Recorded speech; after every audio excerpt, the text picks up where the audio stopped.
Silas awoke not to the sound of a bell, for the high ridge sat in a kingdom of its own silence, but to the heavy, rhythmic weight of the cold. It was a cold that did not just chill the skin but seemed to anchor the world in place, pressing the very molecules of the workshop into a state of crystalline stasis. He lay motionless beneath the thick down quilt, his breath blooming in the dim light like a pale, ghostly flower that vanished as quickly as it appeared. He focused his eyes on the window panes, which had been transformed overnight into a gallery of frozen geometry. The frost did not just cloud the glass, it had grown in fractal ferocity, forming silver ferns, jagged mountain peaks, and delicate, translucent feathers that mirrored the very grain of the cherry wood he had spent the night before refining. He felt the residual ache in the webbing of his thumbs, a deep, pulsing hum of the muscles that had gripped the gouge and the mallet. It was a rooted fatigue, a physical proof of his existence and his labor, and he welcomed it. He rose with a slow, deliberate economy of motion, his feet meeting the cedar floorboards with a sharp, bracing shock. Every board offered a unique creak, a familiar wooden language that told him exactly where he stood in his sanctuary. He moved toward the cast iron stove, which sat like a dormant beast in the center of the room. He knelt before it, the cold of the stone floor seeping into his knees, and began the ritual of the rebirth. He used a forged iron poker to stir the white ash, revealing the small, glowing rubies of the banked embers that had survived the long watch of the night. He fed them thin slivers of resinous pine kindling, listening for the first, tiny snap hiss as the fire took hold. He watched the orange light begin to dance behind the mica windows of the stove, casting long, wavering shadows of his workbenches against the timber walls. Only when the heat began to radiate in a steady, pulsing wave did he turn toward the window shelf. The cherry bowl sat there in the pale, blue-white light of the morning, looking less like a piece of timber and more like a captured pool of liquid mahogany. The walnut oil and beeswax finish had cured in the sub-zero air, hardening into a surface that possessed a deep, internal glow. He lifted it gently, testing the new equilibrium of its weight. It was lighter than the raw block had been, its moisture surrendered to the ritual of the shavings, yet it felt more substantial in its purpose. He ran the pad of his thumb along the rim, feeling the absolute transition between the inner hollow and the outer curve, a line of perfect, silent intention. But as the morning light grew stronger, piercing through the frost patterns on the glass, he saw the necessity of the completion.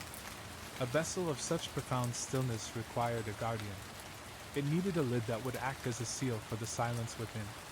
He stood in the center of his shop, his gaze drifting upward to the rafters where his most precious timbers were stored. He reached for the heavy oak ladder, feeling the rough texture of the rungs as he ascended into the dim, aromatic heights of the workshop. There, tucked away for a decade of seasoning, lay a slab of red cedar. It was a wood of protection, a wood of fragrance and resilience. He brought it down to the bench, the weight of it surprising him with its density.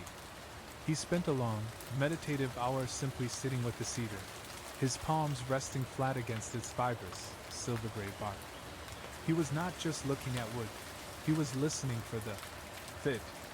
He thought of the cedar trees on the windward slopes of the ridge, how they leaned into the gales, their roots gripping the granite with an iron tenacity while their branches swayed with a fluid, yielding grace. To use this wood for the lid was to give the bowl a crown of endurance. He picked up his fine-toothed Japanese pull saw, a tool of exquisite precision whose blade was so thin it vibrated with a high, musical note when flicked by a fingernail. He began the first cut, not a deep bite, but a shallow, guiding line. Scrish-scrawl. Scrish-scrawl. The sound was a rhythmic, whispering friction, removing a fine, violet-tinted dust that filled the air with a scent so powerful it felt like a physical presence, a mix of old earth and sharp, clean mountain air. He moved with a painstaking slowness, matching the stroke of the saw to the rhythm of his own heartbeat. Each tooth of the saw was a tiny chisel, and he felt every fiber of the cedar as it surrendered to the steel. He was not just cutting a circle, he was defining the boundary between the internal peace of the bowl and the external chaos of the world. He paused frequently to clear the dust with a soft brush made of badger hair, his eyes tracing the emerging geometry of the lid. Outside, the sun had fully cleared the eastern peaks, turning the snowy ridge into a blinding sea of white fire. But inside the workshop, the light remained focused, amber, and still. Silas felt a deep, resonant connection to the very soul of the craft, a rhythmic devotion that transcended the cold. The lid began to emerge as a low, graceful dome, a mirror of the ridge itself, and as the afternoon light began to turn the cedar shavings into a golden haze, Silas knew that the covenant between the heart and the shield was finally being forged. He picked up the cedar dome, feeling the startling lightness of the wood compared to the dense cherry bowl. He brought it toward the bowl, his heart rate steady, his hands moving with a practiced, glacial patience. This was the moment of the first fit. He lowered the lid toward the rim. Scritch. A tiny, microscopic resistance met the edge. The circle was not yet a circle. The cedar was still asserting its own jagged history against the perfection of the cherry. Silas did not force the contact. He withdrew the lid and held it up to the light, peering along the edge with one eye closed. He was looking for the high spots, the tiny swells in the grain that his fingers had felt but his eyes had yet to see. He reached for a small, curved block plane, the blade adjusted to remove a shaving so thin it was like the wing of a moth. Hush. Hush. With every pass, the violet-scented cedar fell away in translucent curls. To be rooted was to find that fit, not just between wood and wood, but between the soul and its purpose. Silas returned the lid to the bowl. Slide. Press. The resistance was less now, but the fit was still loud. It possessed a slight, wooden chatter when rotated. Silas took a piece of charcoal from the stove and lightly rubbed the rim of the bowl. He replaced the lid and gave it a single, deliberate turn. When he lifted the lid, the high spots on the cedar were marked in black, a map of the work remaining. He spent the next 3 hours in this repetitive loop: mark, observe, plane, test. Time ceased to exist as a linear concept.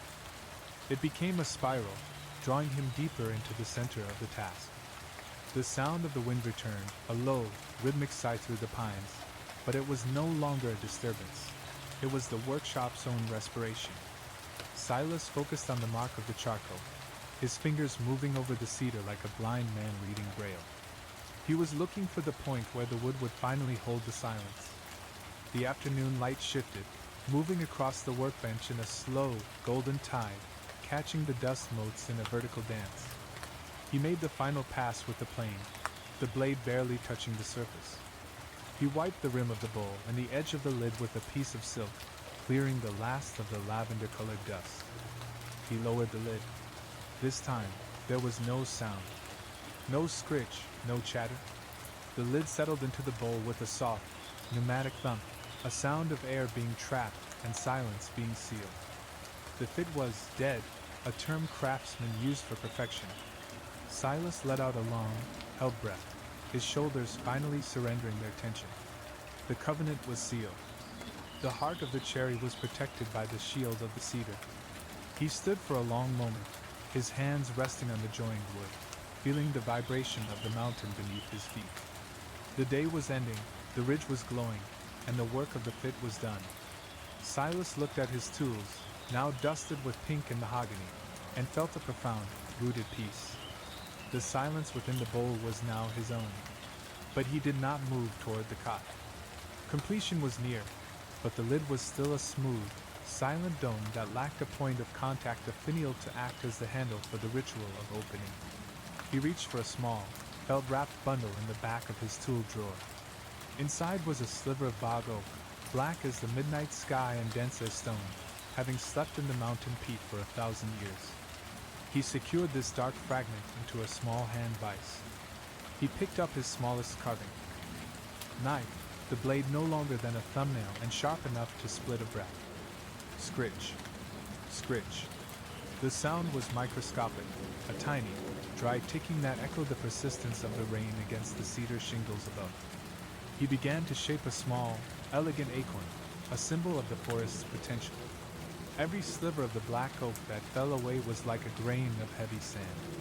He worked by the failing light of the afternoon, his eyes inches from the wood, his breath a slow, rhythmic tide that never wavered. The contrast between the pink cedar lid and the black oak finial was a strike of lightning against the sunset. He spent the next hour refining the curve of the acorn, feeling the oil from his own skin begin to polish the ancient wood. The workshop grew cold as the sun dipped behind the western ridge, but the heat of the focus kept Silas anchored. He was not just making a handle, he was creating the key to the silence. Silas held the small, black acorn finial between his thumb and forefinger, feeling the incredible, ancient density of the bog oak.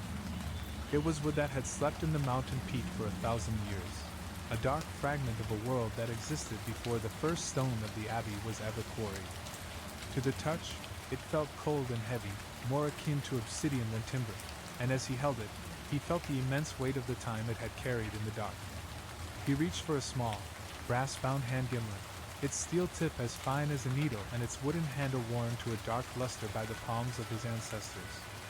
He positioned the cherry bowl and the cedar lid together on the maple workbench, ensuring the alignment was so precise that the grain of the cedar seemed to flow naturally from the rim of the cherry. He found the absolute dead center of the cedar dome, marking the spot with a single, microscopic prick from his marking awl. CRRK. The sound of the gimlet entering the cedar was a dry, protest-filled crunch, a sharp, rhythmic contrast to the silken shavings of the night before. Silas turned the tool with a slow, agonizingly steady pressure, his eyes locked on the verticality of the shaft, his mind focusing on the invisible line that would join the heart to the crown. To be rooted was to ensure the center held, even when the material resisted. He felt the steel bite deeper, spiraling into the fragrant, pink heart of the cedar, the resistance varying as the tip passed through the winter and summer growth rings. A small, perfect mound of lavender-tinted dust gathered at the base of the tool, looking like a miniature mountain peak rising from the dome of the lid. He withdrew the gimlet frequently, clearing the flutes of the bit with a piece of stiff, dry leather, his breath hitched in anticipation of the fit. Once the hole was through, he took up the acorn. He had carved a tiny, precise tenon at its base, a small cylinder of black oak that would act as the anchor for the entire assembly. He offered the tenon to the hole. Push. Twist. It was tight, too tight, the cedar refusing to yield its center to the ancient guest. He did not force the contact. He knew that force was the enemy of the fit. He took a scrap of fine sharkskin and gave the black tenon a single, circular pass, removing a layer of wood so thin it was invisible to the eye. Hush. He tried again. This time, the ancient oak met the mountain cedar with a muted, pneumatic click, a sound of absolute finality and peace. The black finial stood stark and defiant against the pale pink of the lid, a tiny dark seed atop a mountain of light, representing the potential held within the silence. Silas stood back, his lantern casting long, flickering shadows of the assembly against the timber walls, the silhouette looking like a guardian watching over the workshop. He felt a sharp wave of cold air seep through the threshold of the door, a reminder that the winter ridge was still there, vast, indifferent, and beautiful. He moved to the cast iron stove, his joints creaking in a slow symphony of sympathy with the floorboards. He stirred the embers with the iron poker, the orange glow illuminating the fine cedar dust that hung in the air like a suspension of golden stars. He added a split log of seasoned cedar, the wood catching instantly with a series of bright, cheerful pops, sending a fresh, invigorating scent through the room that chased away the peaty aroma of the bog oak. He returned to the bench, his focus renewed. The bowl, the lid, and the finial were now one, a unified vessel of three histories. But the texture was not yet uniform. The transitions between the woods were still honest and raw. He reached for his finest scraping iron, a blade of high-carbon steel so thin it could be flexed into a curve with the pressure of his thumbs. He began the final blending of the surfaces where the cedar met the cherry rim. Scree-hush. Scree-hush. The sound was melodic, a high-frequency song of unification that resonated through the workbench and into his arms. He followed the curve from the mahogany-red cherry up into the lavender-scented cedar, his hand moving in a long, unbroken arc that ignored the boundaries of the species. He thought of the centuries the bog oak had spent in the dark, cold peak, waiting for this specific moment to meet the mountain sun and the breath of the pines. The work was no longer about shaping material. It was about honoring the singular history of each fiber. The afternoon had surrendered entirely to the night, the blue hour long gone, replaced by the heavy, star-strewn blackness that only the high ridge could possess. Silas worked in the small, warm pool of light, his world narrowed down to the microscopic transition between the three woods. He felt the vibration of the mountain ridge through the soles of his boots, a low-frequency hum that seemed to match the rhythm of his scraping iron. He was not just finishing a vessel, he was preparing a sanctuary for the silence he had cultivated through the long watch. He worked for hours in this state of active rest, the pile of dust at his feet growing as the surfaces became indistinguishable to the touch. The boundary between the cherry and the cedar became a line of pure intention, smooth as the surface of a frozen lake. He paused only when the oil in his lantern began to flicker, the wick charring at the edges and casting a wavering, amber light across the finished wood. He stood in the absolute silence, his hands resting on the joined assembly, feeling the heat of his own labor radiating from the surface. The covenant was not just forged, it was breathing, a physical testament to the patience of the ridge. He lifted the assembly, feeling the perfect balance, the way the bog oak acorn gave the whole piece a center of gravity that felt ancient and secure. It was ready for the final oiling, the ultimate ritual of the dawn. Silas looked toward the frost-covered window, where the first hint of the false dawn was beginning to thin the blackness, and he knew that the work of the key was finally done. The false dawn surrendered to the true morning with a slow, majestic shifting of the light. Silas watched as the ghostly violet of the snow outside began to ignite with a pale, cold gold, a light that didn't yet possess heat but held a profound, piercing clarity. This was the hour he had been waiting for, the moment to introduce the final element to the combined woods. He moved to the stove and retrieved the copper pot containing the walnut oil and beeswax, which had solidified into a soft, fragrant salve in the cooling workshop. He placed the pot on a warm stone at the edge of the grate, watching as the heat began to turn the opaque gold into a shimmering, translucent liquid once more. The scent of the summer meadow, the concentrated breath of the forest, rose in a gentle plume of steam, filling the workshop with the promise of renewal. Silas took a fresh piece of clean, white linen and approached the workbench. The joined vessel sat there, a silent union of cherry heart, cedar shield, and bog oak key. It was beautiful in its raw state, but it was still dry, its full depth hidden behind the surface. He dipped the linen into the warm oil, watching the fabric turn dark and heavy with the essence of the tree. He began the application at the very top of the bog oak acorn. Hush, hush. The ancient wood, having been buried in the dark for a millennium, seemed to drink the oil with a desperate intensity. The black surface transformed from a dull charcoal into a deep, liquid obsidian, revealing a grain so fine it looked like the ripples on a midnight lake. Silas moved down to the cedar dome, his hand moving in slow, meditative circles. The pink and violet tones of the cedar flared into life, the oil deepening the colors until they resembled the sky at twilight. He followed the curve down to the cherry bowl, where the mahogany hardwood darkened to a rich, cinnamon red.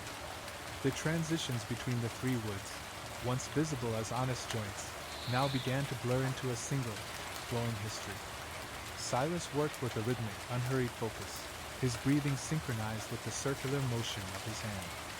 He felt the warmth of the oil through the linen, a vital, pulsing heat that seemed to bridge the gap between the living craftsman and the harvested timber. Outside, the sun finally cleared the highest granite peaks, sending a solid beam of white light through the frost ferns on the window. The light hit the bench and the oiled wood simultaneously, creating a spectrum of amber and gold that danced across the cedar walls. Silas paused, his hand resting on the wet surface, feeling the profound resonance of the moment.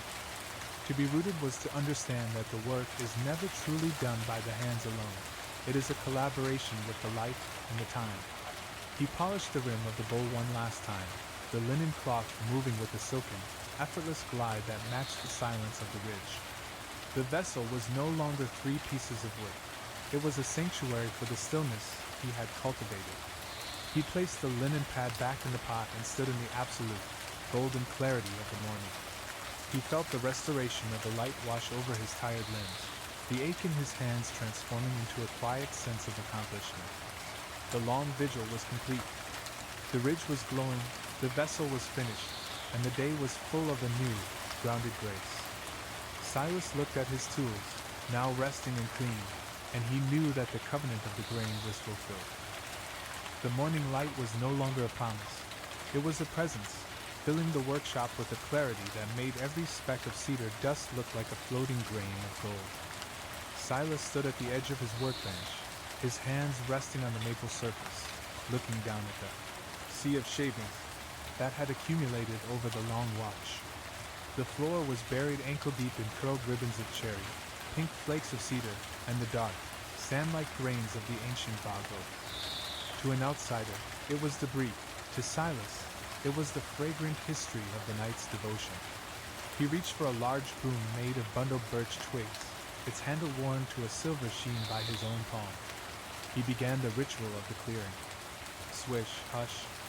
Swish, hush. The sound was a rhythmic, sweeping sigh that echoed the waves on the distant abbey shore. He moved with a slow, deliberate grace, gathering the curls into a soft, aromatic mound in the center of the room. He felt the springy resistance of the wood beneath the broom, a textured carpet that muffled the sound of the morning. He did not treat these remains with haste. They were the exhale of the timber, and they deserved their own moment of recognition.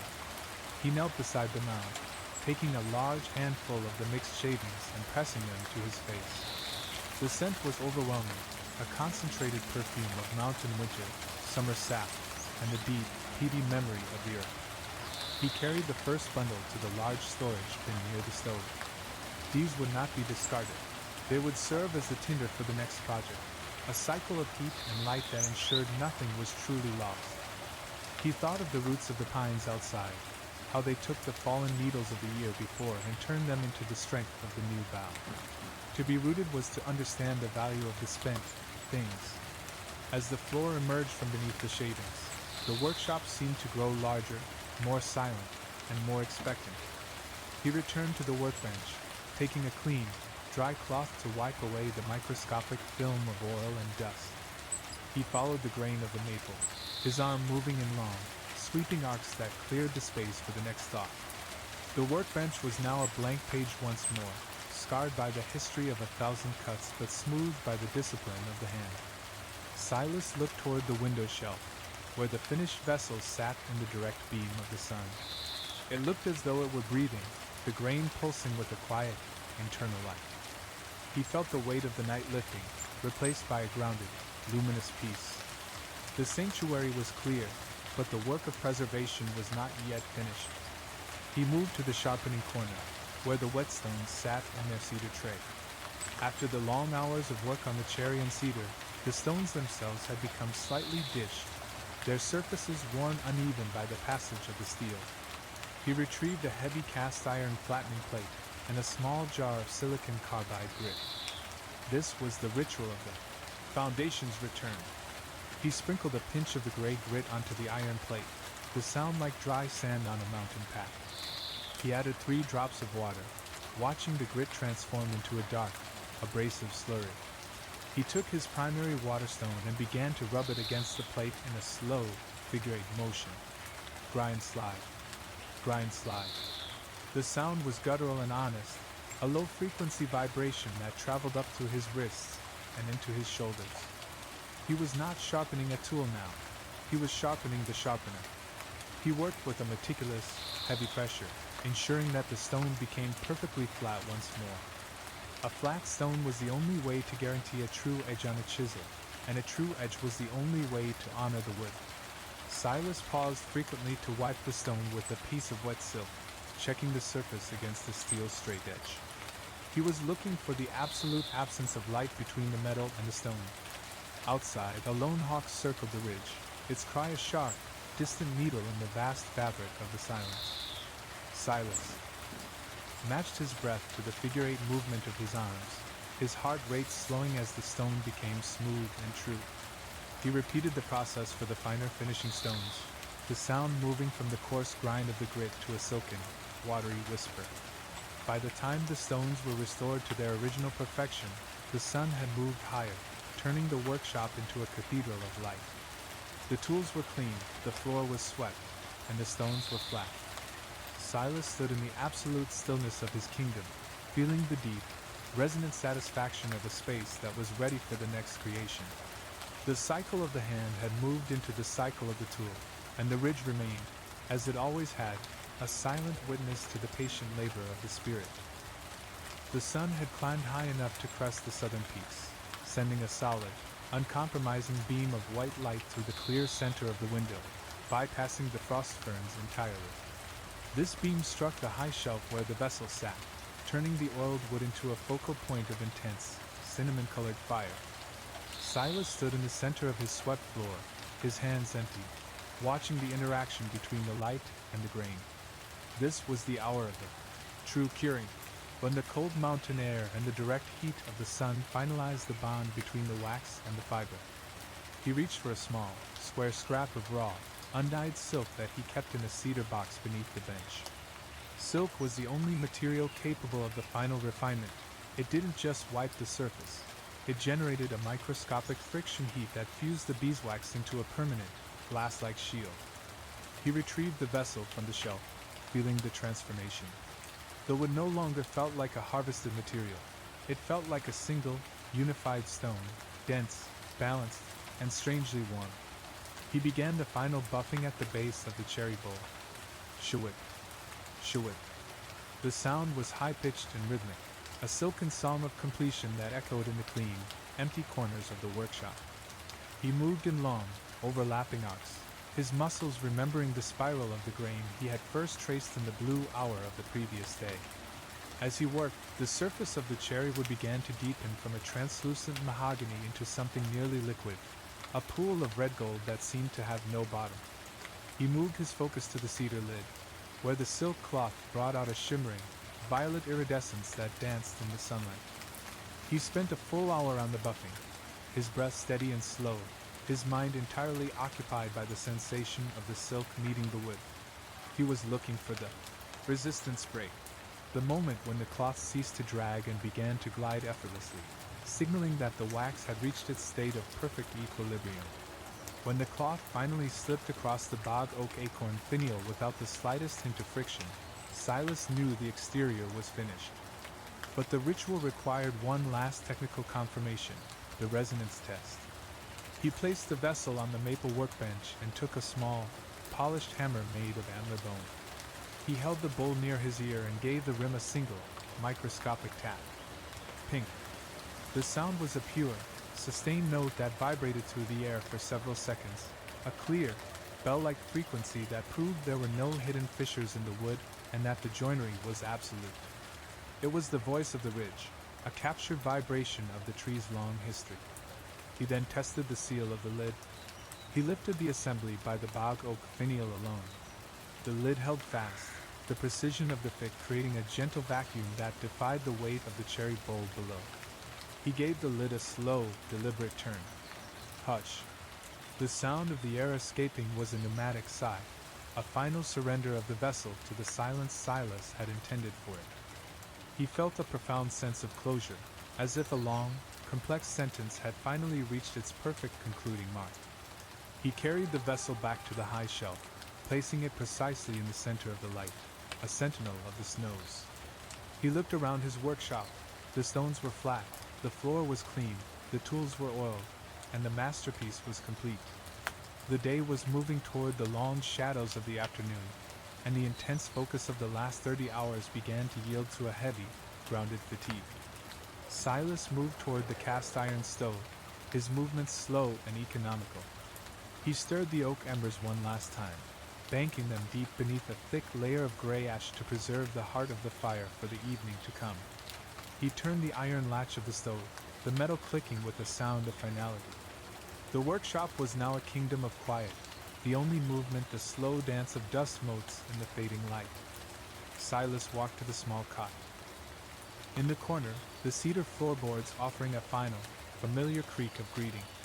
He sat on the edge of the bed for a moment, looking at the glowing vessel on the shelf, feeling the absolute alignment of his labor with the rhythm of the mountain. He pulled the heavy down quilt over his shoulders, the warmth of the workshop wrapping around him like a cocoon. The long watch was over. The ridge was at peace, the wood was at rest, and the spirit was settled. and in that quietude he slept.